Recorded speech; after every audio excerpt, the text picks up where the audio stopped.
Aliens ने पृथ्वी पर कब्जा कर लिया। इंसान रातों रात गुलाम बन गए। कॉलेज से स्नातक होने से पहले ही मुझे नीलामी के लिए खींच लिया गया। ये एलियंस इंसानों जैसे दिखते हैं, पर उनके शरीर में जानवरों जैसी विशेषताएं हैं। एक रईस द्वारा खरीदे जाने पर 2 नौकरानियों ने मुझे कमरे में धकेला, हथकड़ी खोली और मेरे कपड़े उतारने लगी। मैं चौंक गया और कॉलर कसकर पकड़ते हुए पीछे हट गया। क्या कर रहे हो? मैरी और मैनी मेरी भाषा नहीं समझती थी, पर मेरा डर देख सकती थी। मैरी ने कोमल आवाज में कहा, डरो मत, बस नहला रहे हैं। उन्होंने बाथटब और कपड़ों की ओर इशारा किया। मैं मतलब समझ गया, थोड़ा शांत हुआ और उनके स्पर्श से बच गया। बेहतर है मैं खुद कर लूं। मैंने कपड़े उतारे तो बनियान दिखी। उन खरगोश महिलाओं की नजरें मुझ पर टिक गईं। उनकी घूरती आंखों ने मुझे जड़ कर दिया। क्या इन एलियंस को इतना नाटक करने की जरूरत है? मैंने पीठ घुमाई, कपड़े उतारे और बाथटब में उतर गई। मैरी और मैनी जानती थीं कि इंसानी त्वचा नाजुक होती है, इसलिए उन्होंने सबसे कोमल शिशु उत्पाद चुने। उनकी मदद से मैं और भी महकने लगा। नहाकर बाल पोंछते हुए मैं नए कपड़ों का इंतजार कर रहा था, पर वे दोनों खरगोश महिलाएं बस एक दूसरे को देखती रहीं। मैरी ने पछताते हुए कहा, ओह, मैं तो साहिब के मानव पालतू के लिए कपड़े लाना ही भूल गई। मैनी ने पूछा, तो अब क्या करें? बटलर क्वीन को बता दें? मैनी जाओ, मैं इस प्यारे पालतू इंसान के लिए पजामे लाता हूँ। सुना है इनकी त्वचा नाजुक होती है, पानी में खराब ना हो जाए। मैं समझ नहीं पा रहा था, बस मुझे कपड़े पहनाते देख रहा था। सिर्फ बाहरी कपड़ा ही क्यों? ये खालीपन बहुत अजीब है। क्या आप थोड़ा और ध्यान नहीं दे सकते? कुछ कमी नहीं लग रही? मैं लाचार था। मैंने अंदर पहनने वाले कपड़ों का इशारा किया। मैरी और मैनी समझ गए और कुछ बोलने के लिए तैयार हुए। दोनों तरफ की भाषा अलग थी, तो बातचीत करना वाकई मुश्किल था। बस शारीरिक संकेतों से ही अंदाजा लगाया जा सकता था। मैं उलझन में उन्हें देख रहा था। तभी एक ने कलाई के उपकरण से कुछ कहा। 2 मिनट बाद वह खरगोश महिला लौटी। हाथ में फीता था। उन्होंने बेरुखी से मेरे कपड़े उठाकर नाप लेना शुरू कर दिया। मैं हैरान था। ये मुझे इंसान नहीं समझते थे। मैं मजबूरी में उनके साथ था। माप लेने के बाद आधे घंटे के इंतजार में फीते और रत्नों से जड़े शानदार लिबास लाए गए। पहले होता तो इतने कपड़े देख मैं पागल हो जाता, पर अब इन बेकार चीजों में मेरी कोई दिलचस्पी नहीं थी। मैंने बस एक नाइटवियर उठाया और पहन लिया। उन 2 खरगोश महिलाओं की उम्मीदों को नजरअंदाज कर मैं शर्ट चुनने लगा, पर कपड़े देख मेरा संयम जवाब दे गया, ये सब इतने क्यूट क्यों हैं? क्या ये किसी पालतू जानवर के पहनने लायक हैं? मैं ठिठक गया और पुरानी बनियान वापस पहनने का मन हुआ। मुझे उलझन में देख मैरी और मैनी ने बड़े उत्साह के साथ अपने पसंदीदा स्टाइल मुझे दिखाए। उनकी उम्मीदों को नजरअंदाज कर मैंने हिम्मत जुटाई और एक साधारण सा सेट चुना, जिससे उनके चेहरे पर फिर से निराशा और उदासी छा गई। मैरी, क्या उसे हम पसंद नहीं है? मैरी जानती थी कि नए माहौल में पालतू जानवर का डरना स्वाभाविक है। साथ खेलने पर यह जल्द ही घुल मिल जाएगा। बात सही है, पर यह बहुत प्यारा है। बीस्ट किंग ने एलियन पालतू जानवर रखने पर रोक लगाई है, पर मैं खुद को रोक नहीं पा रही। मैनी पालतू की कोमल त्वचा छूने से खुद को रोक न सकी। उसे इंसानों का विकास सुंदर लगता था, हालांकि सभी पालतू इंसानों का विकास इतना अच्छा नहीं होता। बीस्ट किंग का यह उपहार यकीनन सबसे बेहतरीन नस्ल का है। स्टारनेट पर देखे अन्य पालतू इंसानों में से शायद ही कोई इतना खूबसूरत होता है। ये सुनकर मैनी बहुत हैरान रह गई। सच में बीस्ट किंग के पालतू और महंगे होंगे? मैरी ने सिर हिलाया। बाजार में सबसे सस्ता इंसान भी 10 लाख का होता है, तो बीस्ट किंग का यह तोहफा तो करोड़ों का होगा। वाह! मैनी ने मुझे हैरान होकर देखा। इस पालतू इंसान का ख्याल रखना महंगा है। मैं कुछ समझ नहीं पा रहा था। मुझे अंदाजा भी नहीं था कि इस परग्रही दुनिया में मेरी कीमत कितनी बढ़ चुकी है। रात हुई, महल रोशनी से जगमगा उठा और दावत शुरू हो गई। आज एक विशेष दिन है। रैबिट स्टार के सबसे युवा ड्यूक होयांग का 100वां जन्मदिन। हॉल में कुलीन लोग जाम टकरा रहे हैं। रोशनी विलासिता बयां कर रही है। बालकनी पर खड़े होयांग ने एक घूंट में शराब पी और भौहें सिकोड़कर पूछा, अचानक मुझे नर पालतू जानवर क्यों भेजा? खुद बनाए प्रतिबंध तोड़ रहे हो? क्या तुम्हें कुलीनों के विरोध का डर नहीं? पास ही मेज पर शराब की 2 बोतलें रखी थीं। चाय की मेज पर बैठी रैबिट स्टार की बीस्ट क्वीन लिन हुआ होयांग जैसी दिखती थी। उसकी सुनहरी आंखों में गंभीरता और छिपी हुई निराशा थी। उसने कहा, क्या तुम्हें लगता है मैं ये करना चाहती थी? इंसानों की ये खेप लगभग बिक चुकी है। बस यही एक नर पालतू बचा है। आज तुम्हारे 100वें जन्मदिन पर मैंने तुम्हें राजधानी का सबसे चर्चित तोहफा दिया, एक पालतू जानवर। हुओयांग रहस्यमयी मुस्कान के साथ बोली, अवैध संबंधों के घोटालों पर तुम अक्सर गुस्सा करती हो, तो क्या तुम्हें डर नहीं कि मैं भी वही गलती करूं? लिन हुआ ने चिंता जताते हुए कहा, घोटालों से ज्यादा मुझे तुम्हारी फिक्र है कि कहीं तुम्हें कोई समस्या तो नहीं। हुओयांग की मुस्कान जम गई। लिन हुआ ने कहा, तुम 100 साल की हो गई हो, शादी के लिए साथी कब ढूंढोगी? ड्यूक फेलिस का बेटा अच्छा है, मैं तुम दोनों की मुलाकात करवाती हूँ। हुओयांग की मुस्कान गायब हो गई। उसने चिढ़कर कहा, मेरी प्यारी बहन, तुम्हें ऐसा भ्रम क्यों हुआ?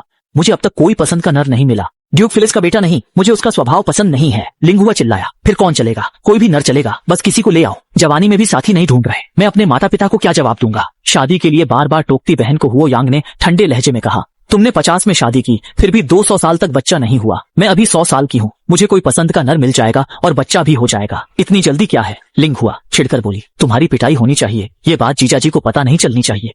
गर्भावस्था में मेरा मूड खराब रहता है, पता चलने पर वे नहीं छोड़ेंगे। हुओयांग बोला, क्या मैं इतना खाली हूँ? और कुछ काम है? कुछ नहीं, तो मैं चली। उसने जाने का नाटक किया। लिंगहुआ चिल्लाया, रुको, आज की दावत तुम्हारे जन्मदिन के लिए है। हुओयांग ने बेरुखी से कहा, बोरियत है, मुझे ये सब पसंद नहीं। मैं किसी ग्रह पर हमला करना पसंद करूंगा। इतना कहकर वह छत से कूदा और अंधेरे में ओझल हो गया। हुओयांग ने मैरी को पालतू इंसान को कमरे में लाने को कहा। मैं भ्रमित होकर मैरी के साथ महल की दूसरी मंजिल की ओर चल दी। विशाल महल किसी परियों की कहानी जैसा था, जहाँ 30 से ज्यादा सीढ़ियां चढ़कर हम ऊपर पहुंचे। मैरी मुझे एक बेडरूम के बाहर ले गई और दरवाजा खोल दिया। बेडरूम की विशालता देख मैं हैरान ही था कि वही डरावना एलियन फिर दिखा। सिर झुकाते ही मुझे एहसास हुआ शायद यही मेरी मालकिन है। मैरी ने सम्मान से कहा, महोदया मैं उसे ले आई हूँ। भावहीन हुओ यांग ने हाथ हिलाकर कहा, तुम जाओ, मैंने कुछ सामान मंगाया है, आधे घंटे में आएगा। चेक करते समय सावधानी बरतना, कहीं वो जम न जाए। जी, मैरी जवाब देकर निकली। उसके चेहरे का डर और सम्मान देख मैं एलियंस की पदानुक्रम प्रणाली सोचने लगा। पता नहीं वहम है या क्या, पर मिस रैबिट के जाते ही हवा दमघोंटू हो गई। मैंने अनजाने में ऊपर देखा और मेरी नजरें सीधे उससे जा मिली। हुओ यांग ने मुझे दूर देख पास आने का इशारा किया। इधर आओ। मैं मतलब समझ गया। कुछ पल हिचकिचाया और फिर उसके पास चला गया। हुओ यांग ने मेरी आंखों में दिख रही सतर्कता और घबराहट को बड़े मजे से देखा और मुझे अपनी ओर खींचकर अपनी गोद में बैठा लिया। मैं चौंक कर चिल्ला पड़ा। तभी उसका बड़ा हाथ मेरे सिर पर आया और मेरे काले चमकदार बाल उसकी उंगलियों के बीच फिसलने लगे। इस रेशमी एहसास से हैरान हुओ यांग ने फिर बाल सहलाए, पर दबाव नियंत्रित न कर पाने के कारण उसकी उंगलियों में कुछ बाल उलझ गए।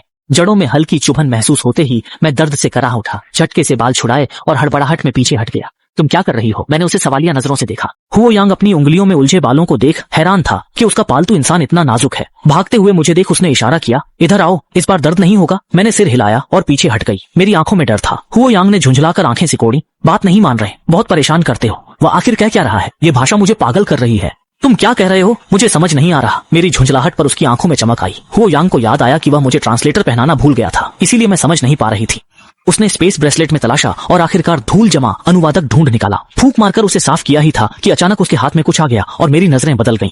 हवा से चीजें निकाल लेना, कहीं यह जादू तो नहीं? क्या देश की स्थापना के बाद जानवरों को जादुई शक्तियां नहीं मिल सकती? क्या सिर्फ पृथ्वी की प्रजातियां ही इतनी रूढ़िवादी हैं? उसने जो पकड़ा था वह एक कॉलर था, कहीं वह मुझे पहनाने के लिए तो नहीं? हुओ यांग उसे लेकर मेरी ओर बढ़ा। पता नहीं क्यों अचानक मुझे सुन वो कौन के जादुई सिर के घेरे की याद आ गई। क्या यह मुझे नियंत्रित करने के लिए है? ये सोचकर मैं घबराकर भागा, पर दरवाजे पर हैंडल ही नहीं था। मैं उसे खोल ही नहीं सका। मैं हताश होकर दरवाजे पर टिक गया। तभी अचानक पीछे से हंसी सुनाई दी। काफी फुर्तीले हो।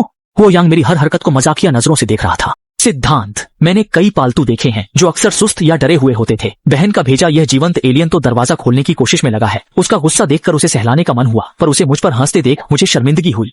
वह आगे बढ़ती और मैं पीछे हटता। हम कमरे में गोल गोल घूमने लगे। पता नहीं क्यों मुझे लगा जैसे कोई मुझे छेड़छाड़ रहा हो। कॉलर पकड़कर परेशान करना क्या गुंडागर्दी नहीं है? मैं गुस्से से लाल था पर असहाय था। वो यांग ने मजाक बंद कर अचानक गति बढ़ाई। मेरी आंखों के सामने अंधेरा छा गया और एक गर्म शरीर मुझसे चिपक गया। उस गर्मी ने मुझे संभलने का मौका नहीं दिया। तभी गर्दन पर कुछ भारी महसूस हुआ। वह कॉलर था। मैंने तुरंत उसे उतार दिया। हिलो मत, ये ट्रांसलेटर है। आवाज मेरे सिर के ऊपर से आई। कॉलर पकड़े मेरा हाथ रुक गया। मैंने हैरानी से सिर उठाया। क्या मैंने सही सुना? मेरी हैरानी देख हुओ यांग मुस्कुराया। यह इंसानों के लिए खास अनुवादक है। अब तुम मेरी हर बात समझ सकोगे। हालांकि यह अनुवादक एक तरफा है। तुम सिर्फ मेरी भाषा समझ सकते हो, पर इसके जरिए मुझसे बात नहीं कर सकते। मैं समझ गया, ये काफी हाईटेक है। क्या अब समझ में आया? मैंने सिर हिलाया। वो यांग फिर मुस्कुरा उठा। बहुत अच्छा, आज से मैं तुम्हारा मालिक हूँ और ये तुम्हारा घर है। मेरी बात मानोगे तो बुरा बर्ताव नहीं करूंगा। मुझे आईना चाहिए। ट्रांसलेटर ने सामने वाले की अनजान भाषा को तुरंत मंदारिन में बदल दिया। आवाज न ऊंची थी न नीची, बस साफ और कानों को सुकून देने वाली। ये कैसे किया गया? इतनी शुद्ध मंदारिन में अनुवाद का मतलब क्या? उन्होंने मानव भाषा पर पहले ही विजय पा ली है। गहराई से सोचें तो यह डरावना है। मैंने ऊपर देखा तो एहसास हुआ कि मालिक बहुत लंबा है। मैं उसके कंधे तक भी नहीं पहुंच पा रही। मेरी लंबाई 1.68 मीटर है, जबकि वह कम से कम 1.9 या 2 मीटर का होगा। दोपहर वाली उन दो खरगोश महिलाओं की तरह जो 180 मीटर से लंबी थीं। आखिर वे इतना लंबा होने के लिए क्या खाती हैं? मैं उदास थी। तभी अचानक मुझे गर्मी महसूस हुई, जिसका स्रोत सामने वाला यह शरीर ही था। हम दोनों के बीच की दूरी बहुत कम, बस एक बांह भर थी। असहज होकर मैं 2 कदम खिसक गई, क्योंकि दबाव बहुत ज्यादा था। दूर हटकर मैंने राहत की सांस ली। एलियंस को समझना मुश्किल है। सामने वाले का तापमान 40 डिग्री से ऊपर था, जैसे कोई चलता फिरता सूरज। इंसान होता तो बेहोश हो जाता। गर्मी में मैंने कॉलर खींचा, पर ध्यान नहीं दिया कि हो यांग की आंखों में गहरी भावना थी। ऊंचाई पर अक्सर अलग नजारे दिखते हैं। क्या तुम्हारा कोई नाम है? क्यों ना मैं तुम्हें एक नया नाम दूं? यह सुनकर मैं बोल उठा, फाइंग गुयान। मैंने जोर से सिर हिलाया। हाँ, तुम्हारा नाम है तो नया नाम नहीं दूंगा। वह चिढ़कर बोला, पास आओ, दूर क्यों हो? मैं चुप रही। उसे मेरी बात समझ नहीं आई तो मुझे इशारा करना पड़ा। मैं उसकी ओर खिसकी और गर्मी का बहाना करने लगी। हुओ यांग को लगा कि मुझे उसके शरीर की गर्मी से परेशानी है। उसने चुप्पी साध ली। इंसानों का तापमान वाकई कम होता है। उसने मुझे मजबूर नहीं किया। मुड़कर कंप्यूटर चालू किया और आदेश दिया, सामान ऊपर लाओ। उसकी आखिरी बात मुझे समझ न आई, पर मैं जल्द ही समझ गया। मैरी और मैनी फिर अंदर आए। मैंने गौर किया कि बेडरूम का दरवाजा स्लाइड होकर खुलता है और अंदर आते ही खुद बंद हो जाता है, शायद ऑटोमेटिक या रिमोट से। मैं हैरान रह गई। वे बोले, मालिक, क्या पालतू इंसान का बिस्तर यहीं लगा दें? पालतू इंसान का घोंसला? क्या ये मेरे लिए है? वो यांग ने कहा, इसे अभी के लिए यहीं रहने दो, देखते हैं। जी ठीक है मालिक। मैरी ने अपनी कलाई का ब्रेसलेट घुमाया और एक भारी धप की आवाज के साथ फर्श पर गुलाबी रंग का एक बड़ा पेट हाउस प्रकट हो गया। मैं हैरान रह गया। ये कोई जादू नहीं, बल्कि उनके ब्रेसलेट का हाईटेक कमाल था, जो बिल्कुल किसी फंतासी उपन्यास के स्टोरेज स्पेस जैसा काम करता था। वो यांग ने घर देखा और पूछा, कैसा लगा?